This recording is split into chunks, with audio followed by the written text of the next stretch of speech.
Okay. Okay. Fingers crossed that this works. I have to remember how I did this the last time. I think I did this. Can you see my screen okay? Yes. Okay. Does it still look okay? Yep, we see what Perfect. we're supposed to see. Awesome. Great. Well, hi everyone. My name's Holly Bushman. Like Claire said, I work with Lake Steward County and I'm the environmental resources specialist. So mostly what I do is, well, I work on a lot of different programs, but the Shoreland program is one of them. And I'm just going to talk more today about the Cannon River Watershed Joint Powers Organization. So a little bit about the organization itself. It was created in 2020, and the whole goal of this organization is to help implement our comprehensive watershed management plan, which was started in 2016. The plan didn't get done until 2020, and so this is a statewide effort essentially to start having local government units and other stakeholders work together to help address, watershed health and watershed protection improvement instead of doing it on kind of local jurisdictional boundaries. So we're a relatively new partnership, and all the partners that are included within the partnership include Dakota, Goodhue, Le Sueur, Rice, Steele, and Waseca counties and soil and water conservation districts. And then we also have a couple watershed districts, Bell Creek, and then the North Cannon Watershed Management Organization. So those are our members. There we have our own like board as well, and then we just work together to implement the plan that we created that was approved in 2020. So a couple things within our plan and our activities. So it's a laundry list of items that we say we're going to do, and two items in particular that relate to the Score Your Shore program. We specifically have an activity about adding 1 mile of natural shoreline in the lakes area within our 10-year time frame. And then additionally, we have a separate activity more about citizen engagement, education, and outreach. And we talk about educating homeowners and lake associations through different presentations, workshops, communication efforts, specifically about shoreland property. So this would be meeting one of those activities today is for the citizen engagement is just this workshop. And just to kind of give you an idea of our priority area. So when we talk about the lakes area, it's this area that's to the, I guess, to the left of the picture. It's quite large. So that would be our focus area for that implementation of those native plantings along the shoreline. As far as education outreach, though, it's watershed wide, of course, but we would be focusing on this brown area. So I just wanted to talk a little bit more about the importance of healthy shorelines, and I'm sure that Paul will get into this too, but I think it bears repeating in the sense that healthy shorelines are really important. Our watershed is very heavy with lakes, so if we have healthy shorelines, it helps reduce erosion and runoff. It increases water infiltration. It filters out pollutants. It provides habitat. It preserves our biodiversity. It's really great for soil health. And then overall, it's aesthetically appealing. And here's just an example to kind of show you what I'm talking about. So this was a project that was done on one of our lakes in our county. They're still maintaining their erosion, reducing erosion runoff with some rock, but they have a entire buffer strip across their shoreline, and it has some pretty cool natives in it like blazing star, and then also I think they have Joe Pieweed in there, and then black-eyed Susans, and then you can see it's providing habitat for bees. They also have a rain garden on this property, but just wanted to kind of show you when we talk about native buffers, there's a lot of different ways to do it, but our end goal is something like this for sure. And then as far as cost share opportunities to install native vegetation, so right now there's a couple options that are available. If we're looking specifically within the Cannon River watershed, shoreline owners can apply for some cost share to install native plants. You're eligible up to $500 per parcel with a minimum of 150 square feet of native vegetation. The application deadline is due on Friday, March 29th. So it's coming up pretty quick here, but you still have some time. I did put a link in there in case you wanted to check it out, but it's on our Cannon River watershed website. And then additionally, if you can't, if you're not within the Cannon River watershed, or you missed the deadline, there is additional cost share opportunity with the Lawns to Legumes program that's offered by the state, and Blue Thumb kind of sets that up. But I did look at the cost share, and it looks like they updated it up to $400 per property to create some pollinator habitat. And as far as what's required of that, I think there's a lot of diversity, whether you want to do a rain garden, buffer, a boulevard planting. So there's a lot of options there to install native plantings as well. The next application deadline for the Launched Legume program is in the fall of 2020, or sorry, it's May 15th, which would be for the fall of 2024 for implementation. So that's the link for that as well. So there's a couple cost share opportunities to help you kind of move forward and get these plantings on the ground. And with that, that's the end of my presentation. Stop sharing my screen here. And I can put those links in the chat too. Or wait, no, Claire did that. Thanks, Claire.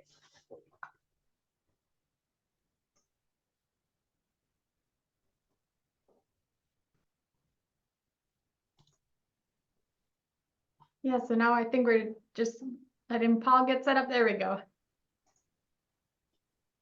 All right, looks good, Paul. Well, thanks for inviting me today. It's nice to speak to you. My name's Paul Radomski. I'm a lake ecologist out of Brainerd, and get to do some very exciting work on lakes across the state. So it's a great job, and I really enjoy working with lake associations and people that live on the lake that want to move and improve their lake stewardship. So thanks again for inviting me. So I'm going to talk about Score Your Shore. I'm going to also introduce you to the Lake Steward program, which is a program run by Minnesota Lakes and Rivers. And if I have time, and maybe I'll reserve some time to talk about the Watershed Health Assessment Framework for Lakes, or what we call WAF for Lakes, just to get you some exposure to that.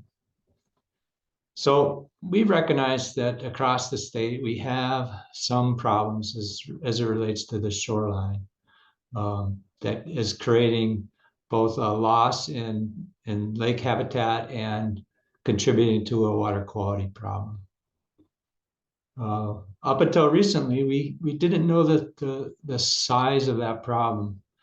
In addition to Score Your Shore, we crafted something for our own professionals, for fisheries biologists, and for our staff to objectively assess lake. It's called Score the Shore, where staff go out at systematically random points around a lake and do the same type of survey as Score the Shore. So we were now in a position to make an estimate of the quality of our near shore.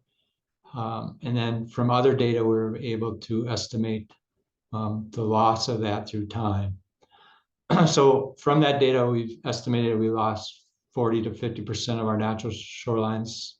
That's occurred mostly in the past. A lot of people now recognize the importance of having natural shorelines along the lake for water quality benefits and other things. So we're seeing a lot of interest right now in restoring from what was passed along down to the lake. So we're really excited to see so many people interested in moving that direction. So we're still losing some, 1% to 2% loss per decade. A colleague of mine with Bowser has been going out and talking to watershed groups that are designing plans, much like Holly mentioned with the Cannon River watershed, is that if you add up what they're losing and what they're proposing to help restore, sometimes there's a big mismatch there, in that you might be losing more than your ability to restore. So if you want more information on that, let me just talk about the graphic a little bit. Each one of those triangles is a lake that's been surveyed. We've surveyed from the DNR over 800 lakes with Score the Shore, and the ones with red and yellow are lower quality situations where much of the lake might be negatively affected by the current development that's out there. To see more about this, see the Natural Shoreline Partnership report. It's called Minnesota's Vanishing Natural Shorelines. I think that's available on Minnesota Lakes and Rivers organization's website. So just some basic background before we get into what score your shore actually looks like. One reason we're concerned about it is that that along down to the lake does have an impact on water quality. So we know from Minnesota, most of Minnesota lakes are impacted by phosphorus reaching the lake, and it doesn't take much phosphorus to have a huge implication on the amount of algae. So 1 pound of phosphorus that enters the lake will produce 500 pounds of algae.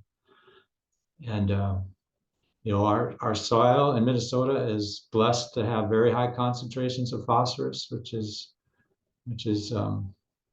common throughout the state. And the lawn down to the lake pollution will produce generally about 0.2 of a pound of phosphorus per summer per lot. 0.2 of a pound doesn't sound much, but again, algae are really efficient at acquiring that in aquatic systems and producing algal blooms. And then there's the cumulative effect, right? If everybody has a lawn down to the lake, it isn't long before you've got, you know, thousands or tens of thousands and some really serious problems that are addressed, especially if it's a small watershed where most of the runoff is coming from that near shore area from the riparian owners themselves. So this is something that we're really becoming aware of and trying to get that information out to people. And I get a lot of calls. You know, they call me, Paul, this is the worst algal production, algae, you know, it's green, it's terrible. I've never seen it this bad. You know, and then we have conversation. Well, what is the condition of your near shore area? Do you have natural vegetation consisting of trees, shrubs, forbs, etc., something like this? What does it look like? And what can you do as a property owner to address that problem, which may be very localized, right? This could be very, very specific to your lot because it's having an effect near. And if there isn't a lot of water movement or less waves, it becomes quite noticeable. So, you know, this is ideal. Yes, flowering plants are really beautiful. Mix that with some trees and shrubs, and you're going to have a shoreline that will protect water quality and will also be great habitat for the things that you also love to see when you're out on the lake. Whether it's loons, you know, loons don't nest on lawn down to the lake. They've got very specific requirements of vegetation in shallow areas. And all our fish species, you know, this bluegill here included, are dependent on some part of their life history of that nearshore habitat. Bluegill being, you know, where they all spawn and create nests, where their young will survive in that vegetation close to shore before they grow up. So the Score Their Shore program, we designed this years ago, Donna Perleberg, myself, and Stephanie Simon, to really attempt to get people to think about, well, how good job am I doing on my shoreline? So it's to assess the natural conditions of your shoreline. It gets you to thinking about stewardship practices that you might be able to do on your spot, and thinking about assigning points for your whole property, both the upland, the near shore, the shoreline zone, or we call it, and the aquatic zone, to be comprehensive and consider all those elements as you think about your shoreline. And then we thought at the time that went well with our Restore Your Shore, which is information on the DNR's website about how you could restore it. It's about plant selections and some tools and techniques that can also be used. So I designed 12 years ago with that in mind. So let me just walk you through what that looks like to give you a flavor of it, and then some of the tips as you start thinking about doing this on your own property. So this is designed for citizens. It's unlike the Score the Shore, which we do professionally, which is essentially the same thing, but it's designed for you. It's designed to say, how am I doing? Where does my property need some work? How can I do it? So, this is kind of our ideal. You still got the stuff you enjoy to do, right? You've got a place to recreate. You've got a natural shoreline to protect your lake, and you've got a place to access your boat and to use the lake like we all like to do. So the thing is, we can choose how we develop our shoreline and how it might look from your view and from somebody that's cruising around the lake, right? It's often says that people love to look out into the lake and see a natural shoreline. Well, in Minnesota lakes, much of our shoreline have been developed. So if we really want to make sure that everybody has the view that they desire, it means that we also have to think about how we're managing our own shoreline and how our shoreline will reduce nutrient runoff, will reduce erosion, which is sometimes a serious issue where you remove the vegetation, you cause the bluff to slump and to lose property, as well as to provide some screening, some privacy when you're recreating and enjoying a family out on the deck or whatever, as well as having habitat for both fish and wildlife. So where do you start? Of course, we always say if you're thinking about developing a lot, think about protecting it first off, think about how you would use it, how you can minimize your impact. If it's a lawn down to the lake now, it might be a no-mow, be a simple way of restoring, because usually there's a pretty good seed bank already there, and all it takes for nature is for you to stop mowing it. It can be a very simple step.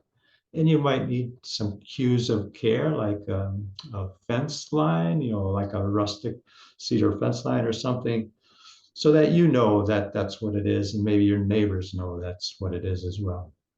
Certainly, in many cases, you'll need to do some sort of planning.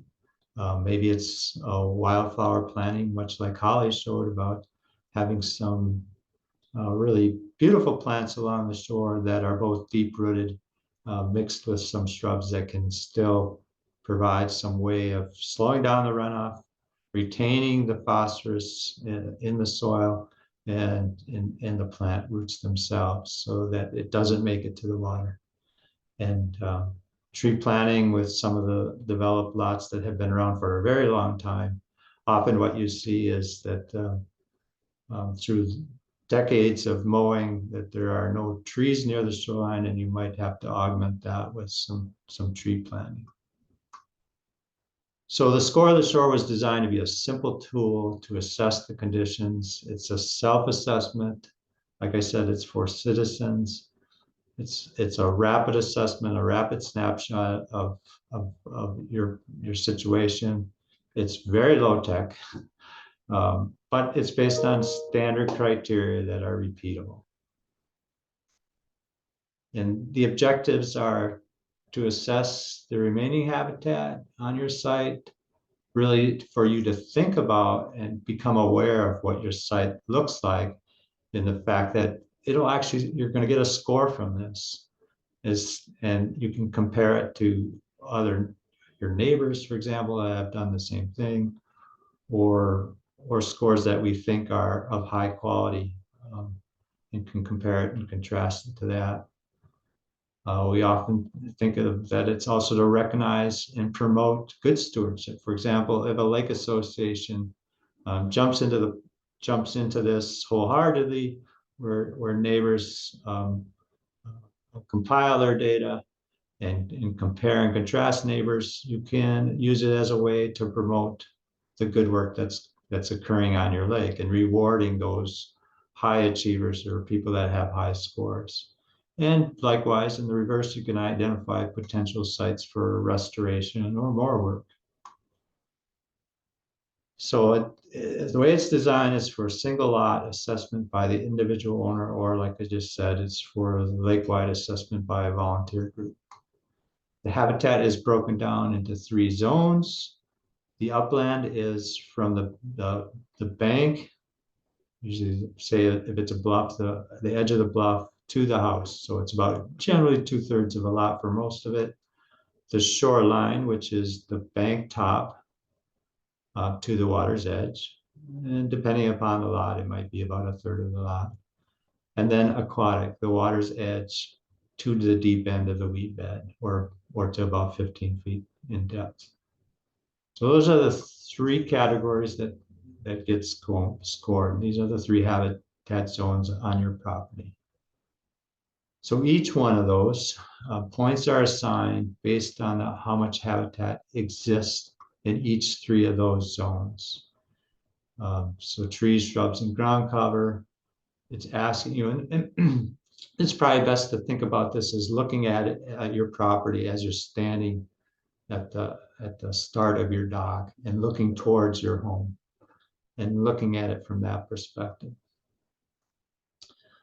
So how much of the lot frontage is covered with trees, for example, in the upland zone? And you'll get more points for more coverage, frontage coverage of that tree cover, and less points when there's less percent of that lot coverage, frontage that is covered with trees. So you identify your zones, like I said earlier. This is an example for a property, upland, the shoreland, and the aquatic. You're standing at the edge of the dock, and then you score your upland zone. You know, what does that frontage of trees look like? In this case, it's pretty robust. It's a score of about 20, gets a score of 25 here. How much of it is shrubs? How much of that frontage is covered with shrubs? Less so than trees, so you get a score for the trees and then shrubs. And then what percent of that upland zone is unmowed, with unmowed ground cover? And here it's a mix, about 50-50, and it scores a 15. So you get an upland score, you just sum those up, it's 55 points. The shoreland zone example, again, from the water up to the bank. Again, very simple. What percentage of the with trees that are covering frontage of the frontage that's covered by trees? In this case, about 15%. I mean, you're just subjectively trying to assess that. What percent of the lot within this zone is unmowed ground cover? And most of it is unmowed. Most of it is natural. And then you just sum those 2 up to get a score of 30 in this case. And then step 4, you score the aquatic zone. So you're focusing in on what's growing there. Is there any obvious human disturbance? Have you cut a channel through emergent or floating? Is there any woody habitat? Is there some of that habitat that's so very important to waterfowl, to fish, to turtles, etc.? Is some of that still remain? Because a lot of times people will remove trees that fall in the lake. And sometimes that's appropriate because it is a safety hazard, but sometimes it's off to the side, it's providing great habitat, and people still remove those. So we encourage people to think about keeping those in place. So after you do the scoring, you sum up the 3 zones and you get your score. As you review your score, think about individual action steps that you can take. Am I in a protection mode? Am I in a restoration mode? How can I restore some of these parts of my shoreline, whether it's the aquatic, often which is just letting nature take its course? Is it my upland where I need to do something, and my shoreline where I need to do something, whether it's planting or no mowing? And then once you've done that, and say your lake association is involved with doing this across many, we encourage people to think about rewarding people for the good stuff that they're doing. Positive reinforcement is a lot better than saying, hey, you're doing a terrible job. And people really react to being giving that positive reinforcement. And you can likewise prioritize sites for restoration. Hey, you know, Local government has money available, like Holly mentioned. Where might you invest that money to get the most bang for your buck? And then you can also, as a lake association, you can set goals. Like, what should the average score be? Where do we want to see the trend go? Do we want to see a higher score? All the things that you can take as you think about applying this across your lake. So that's a quick summary of Score Your Shore. There are resources available, and I think Claire will put this in the chat. The user manual, and the quick guide, and the there's a slideshow. Excuse me. I'm gonna show you the quick guide because that is a way that I often tell people, just use the quick guide and either have it on your phone or on your tablet and just write down on a piece of paper what your scores are for each zone. So it walks you through, identify the zones, describes it, and then gives a little bit more narrative than I gave in my presentation about what to look for. And you can grade it that way. So you do your upland with this narrative, write down your upland score, go to your shoreland zone, review the narrative descriptions in this, write down for both the tree and shrub cover and the ground cover, write down that score somewhere, and likewise with the aquatics. So very clear descriptions on the quick guide to get you familiar with how those are scored in a better, more useful way. So, you know, it was designed in 2010. So it's been 14 years. I stand corrected. So that's a good resource to use as you're doing your own property. I go back to the presentation.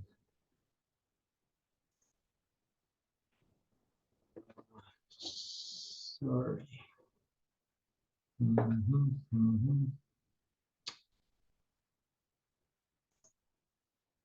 Oop. All right.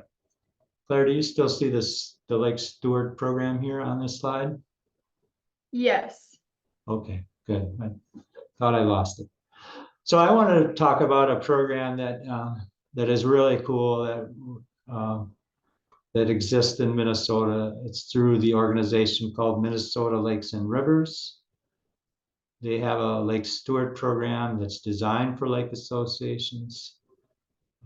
That provides the structure, it provides training and education about how to do some scoring, and it facilitates signage and awards for those that have healthy native shorelands. And I encourage you to either look at their website, which I think Claire is going to put in the chat, as well as emailing Lily Carr from that organization to get more information if your lake association is interested in that and how to go about signing up for that really cool program. So we've partnered with Minnesota Lakes and Rivers on the technical end. We've developed a Lake Steward Survey App that allows easy entry. It's can be used by a phone or a tablet. It's either through your browser or through the Survey 123 app itself. The data is stored in the cloud, but it's does not keep any private information. That is, it's all based on a ticket system. So you get a ticket for each property you survey, And that ticket, then the Lake Association keeps track of that ticket number and which property it belongs to. And then the really neat thing that Minnesota Lakes and Rivers was really advocating for is that it generates reports for your locus. So your Lake Association can provide an individual report back to the property owner. Here's your scores, and here's the scores you got it for each of those 3 zones. And here's some recommendations. So their program is a neighbor to neighbor. So the neighbor is assessing their neighbors. It's like an energy audit where they give advice. It's a very positive survey or evaluation. It's really helped to encourage you doing the right things and to give suggestions along the way to improve your lake stewardship. So let me share what that app looks like.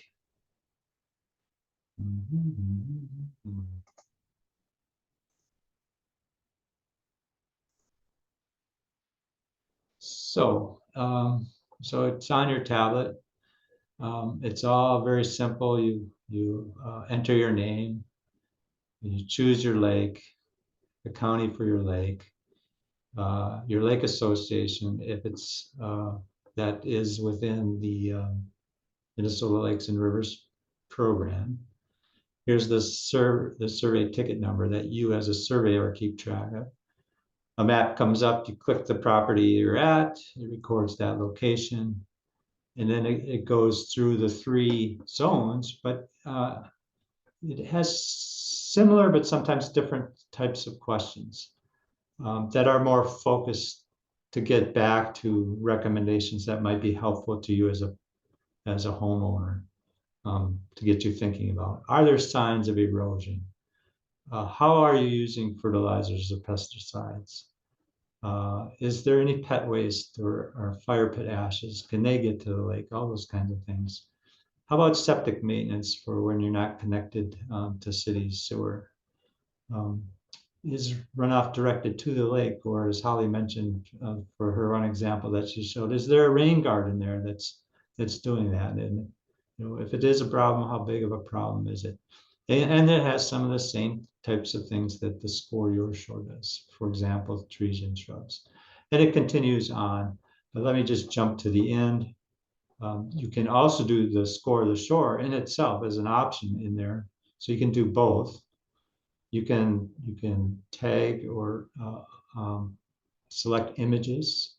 You can take your camera and actually drop them right into the app and describe it. It automatically calculates the score for you and gives you a grade for both the enhanced version and for the Score Your Shore. But the nice thing about this app is it also allows the surveyor, the evaluator of the property, or your neighbor as a way to give you some guidance on recommendations for each of the zones.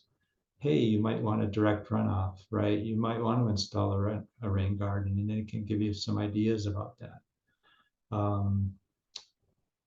Continuing on, minimize your mowing, right? Or whatever the conversations that you have with the evaluator might be really helpful to give you a sense about the next steps that you could take.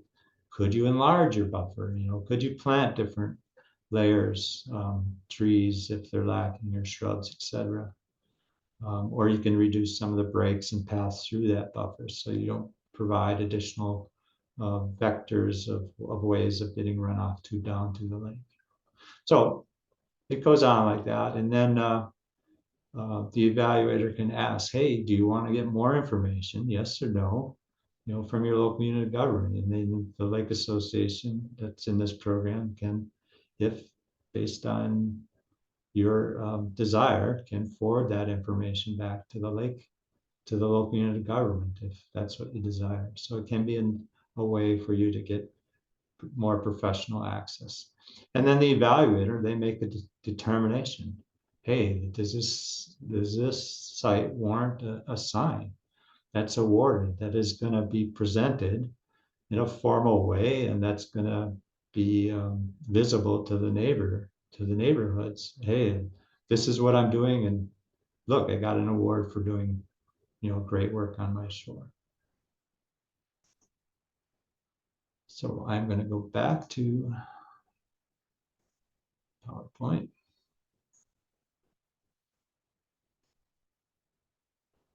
So that's the Lake Steward Survey App, and I think I would definitely, if your lake association is interested in taking it to the next level, talk to Lily. She's great.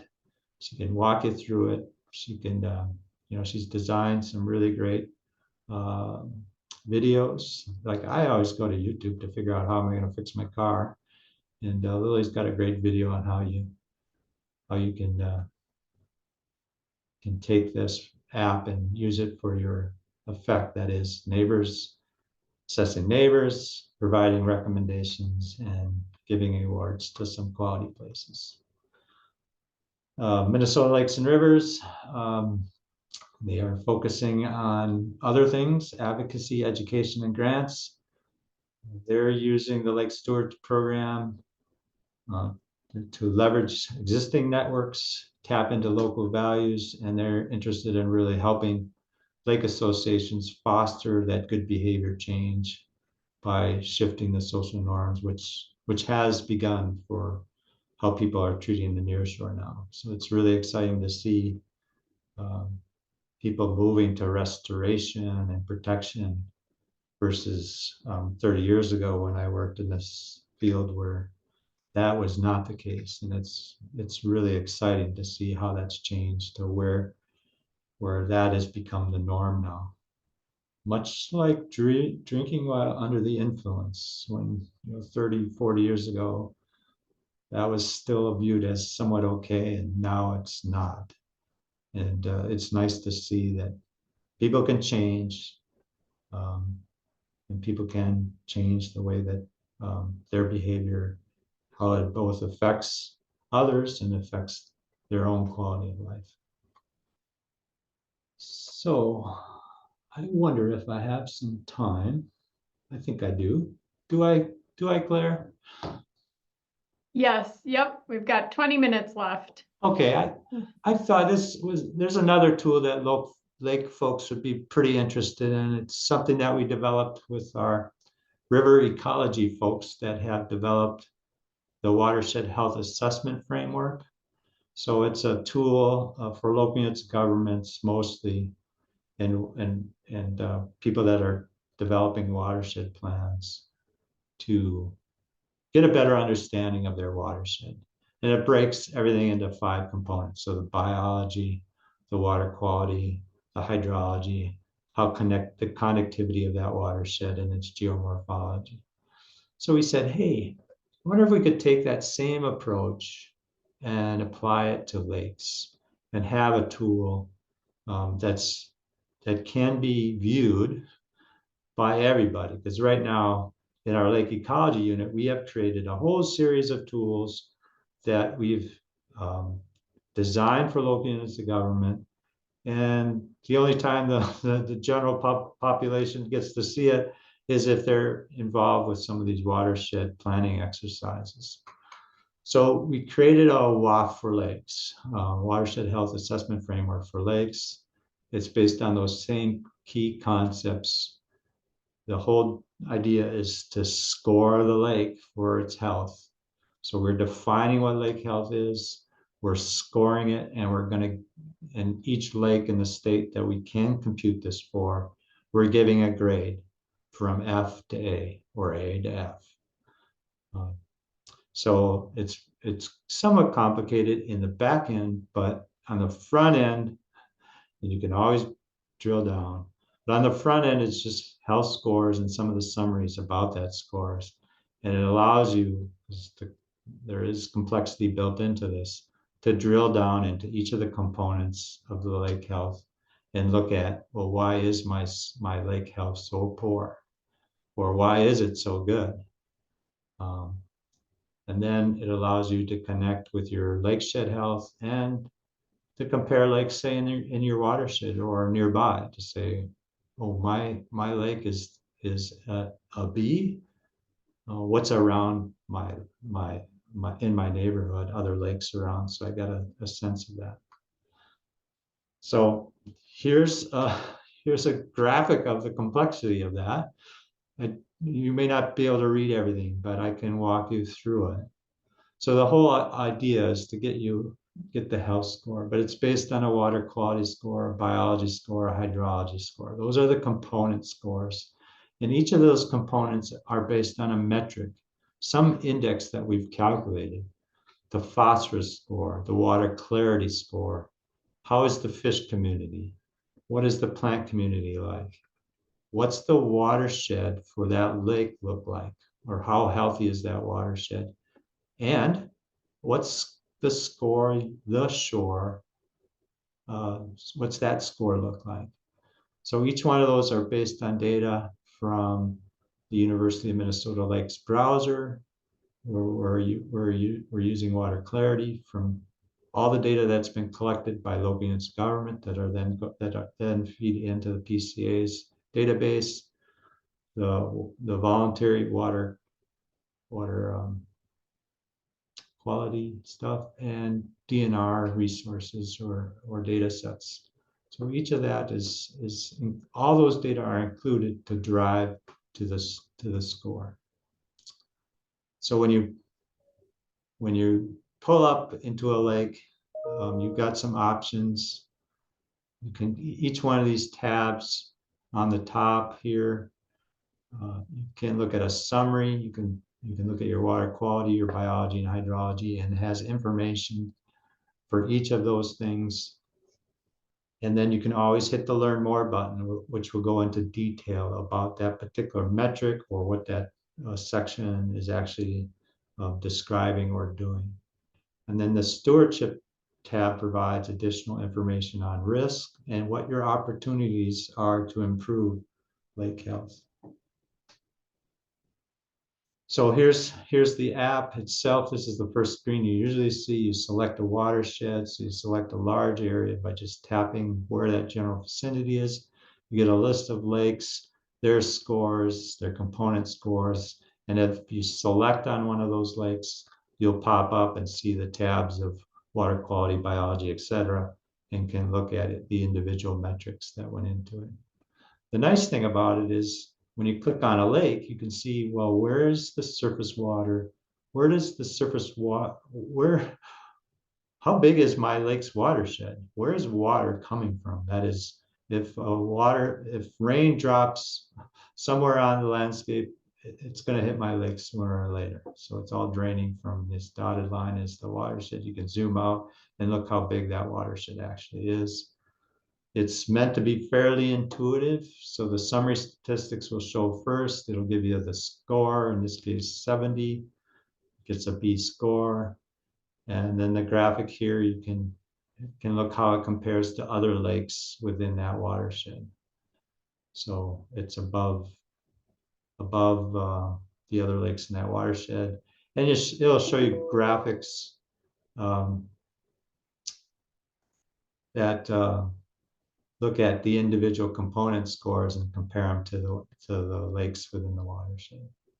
So a really quick summary of that tool.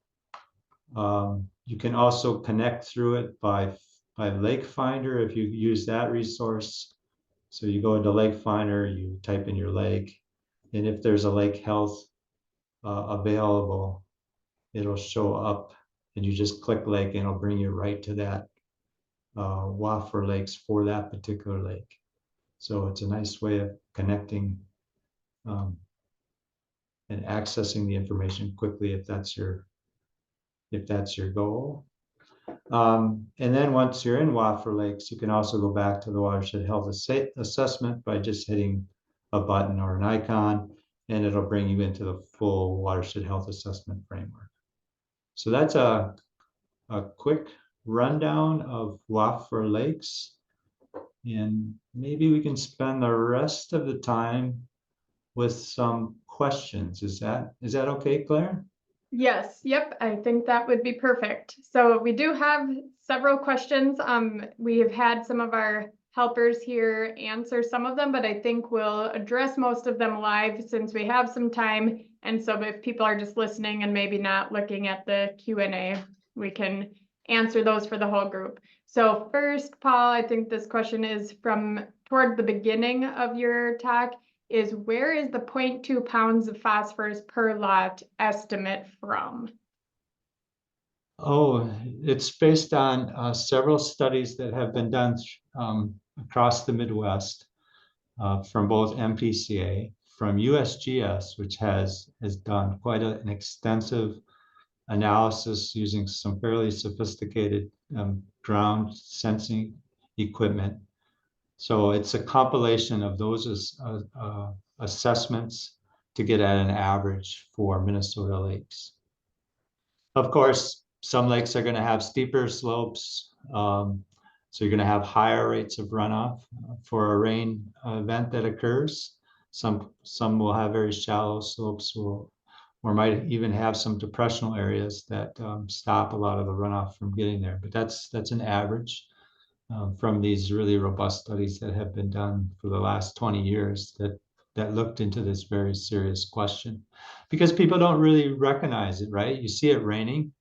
If you have a lawn down to the lake, unless you're laying in the grass while it's raining, you don't see the particles moving. So I encourage people, hey, is it raining outside? Go out, lay in the grass and see how those particles are actually moving with the water that's coming off from the rain itself, from the roof from all the impervious surfaces on your lot, from your driveway, from your roof, from your downspouts. All that is heading generally, for most Minnesota lake properties, is heading right towards the lake. And people don't appreciate it because it's happening at a scale that's not a human scale. It's happening at a scale that you have to really look closely, at the ant scale or a chipmunk scale, right? So things that we don't appreciate because we're not there at the ground level. Thanks. Yeah, that's helpful.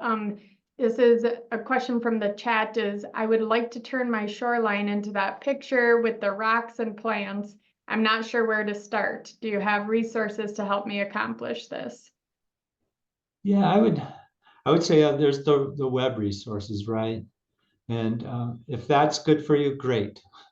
I often say start simple. Don't make it complicated. Start with something like no mowing.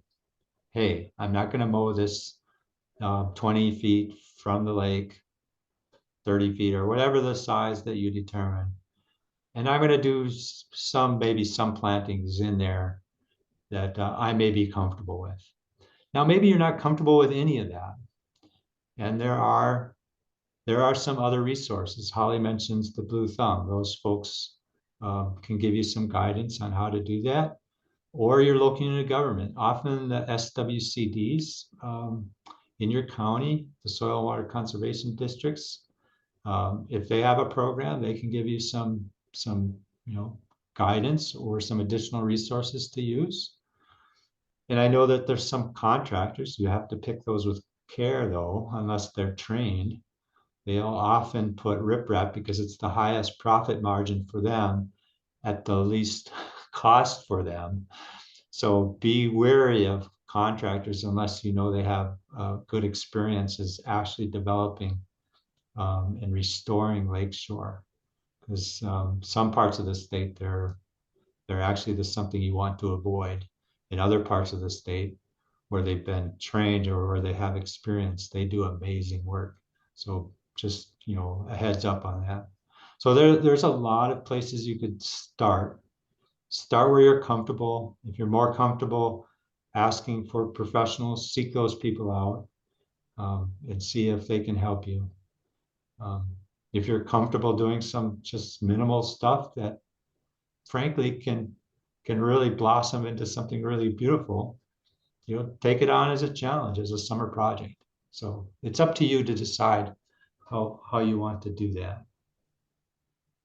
I wanted to put a plug in there too. Before you do any shoreline work, you should be reaching your local county to make sure there's no restrictions as far as permitting goes, because that is our biggest quite frankly, is our biggest issues in Steward County is the amount of work that's being done on lake lots without permits. So you absolutely need to call your local office before you start any projects. Everyone's going to vary differently though for each county. So just keep that in mind. Native plants probably aren't an issue, but if you want to do some serious earthwork and some rocks, that's going to definitely need a permit. So I just want to put that in there because I don't want people doing things without permits. It's really, really important. And likely you'll have local staff that will be able to help give you some additional guidance on your project. So please reach out to your local offices. Yeah, thank you for that, Holly. That's a great point. In fact, for a lot of riprap across Minnesota, you'll probably need a permit from the local unit of government to do that nowadays. And maybe some of the resources on the DNR's webpage don't say that very clearly, but recognize that is critical.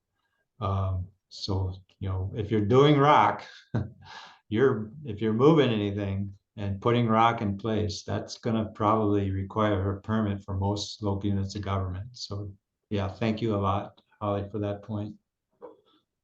Thank you. Yeah, I'm keeping an eye on the clock here, so I might kind of put these next two questions together a little bit. And the question is, how detailed do the applications for the Cannon River watershed need to be? Does it require a map of your lot with planting proposal locations?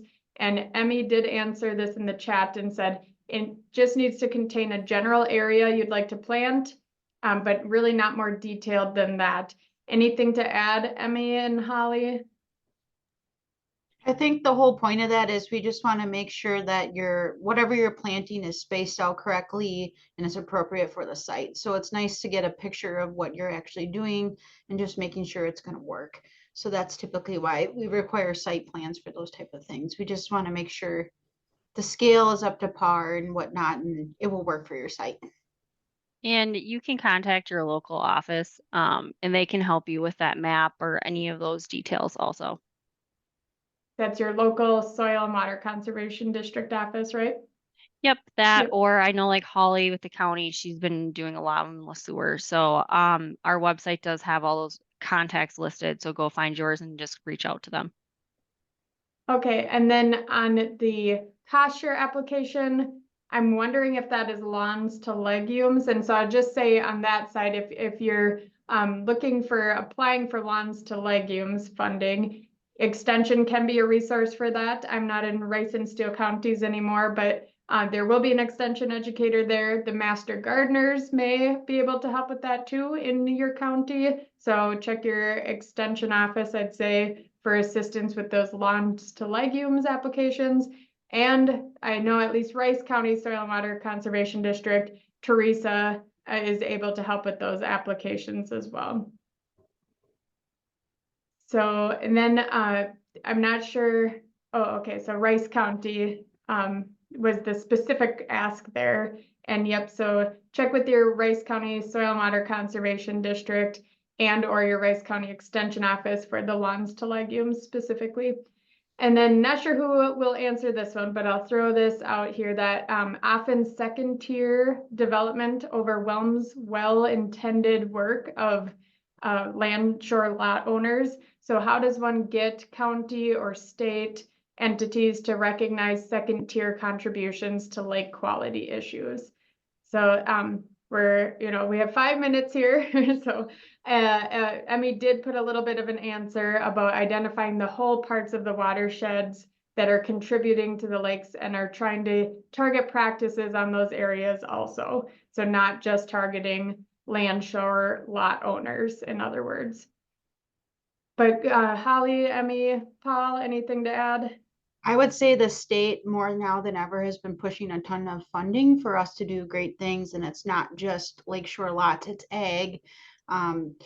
There's a lot of different practices and we don't have enough time today to go over it, but the state does know that. And we have a lot of local partners that work really hard to work with everyone as far as addressing water quality, whether it's ag practices or urban practices. So I think if we want to learn more about that, I would definitely look at some of our other webinars. Otherwise, just research what your local office is doing. There's a lot of great work going on. And I think that's one of the things we recognize locally is we're not doing a good job letting the public know that. So that's part of the reason why we're doing these type of things too, is we need to get better at sharing our success stories and bragging about all the good things we're doing. So I just want you to know people are working really, really hard to do a lot of things as far as improving water quality, but it doesn't happen overnight. It's going to take a really long time. So it's not just lakeshore lots. There's a lot of ag practices that are going on too.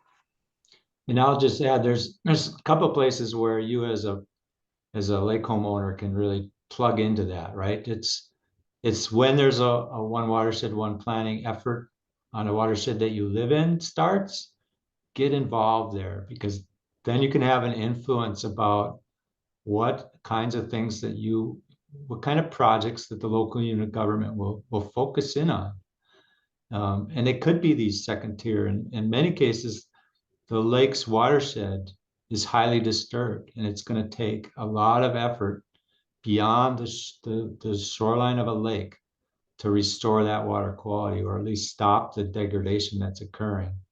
And then the second place is look at your plan. If there's a plan that already exists for your watershed, look at that, read it, see where they probably identified places that influence your water quality or your lake.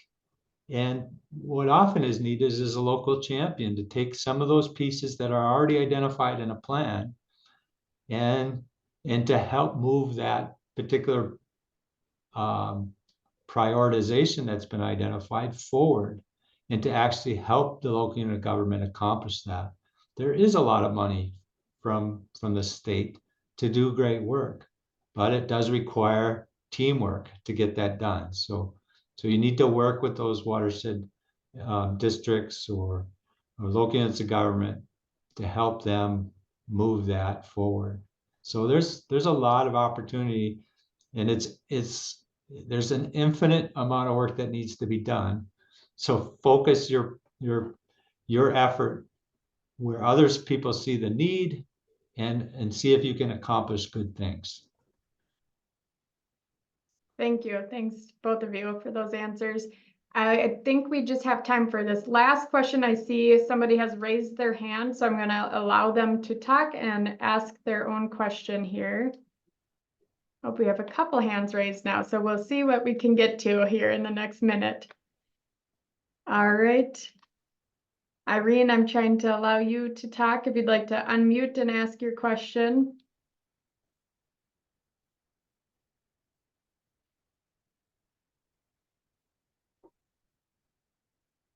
Okay. We'll go on to Doug here, who has raised his hand. We'll allow you to talk if you'd like to ask your question, Doug.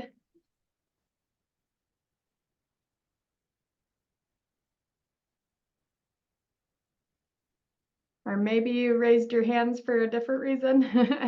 If so, you could put those in the chat. Oh, there we go. Doug, go ahead. No, I was muted. No, I just want to thank all of you for the information. And I have been working with Emmy on our Hunt Lake issues that we have here. And she is quite informative for the information that is out there for everybody to look forward and try and go get it. So kudos to everybody. Thanks, Doug. We appreciate that. Thank you. And thanks for endorsing the local soil and water. And we'll just give Irene one more chance. Nope. Okay. Well, there was just one final kind of comment in the chat that there are plant kits available at a lot of local soil and water conservation districts that have things from pollinator plantings to some shoreline or rain garden kits. And I second that those are a great resource, and check out your local soil and water conservation district for those.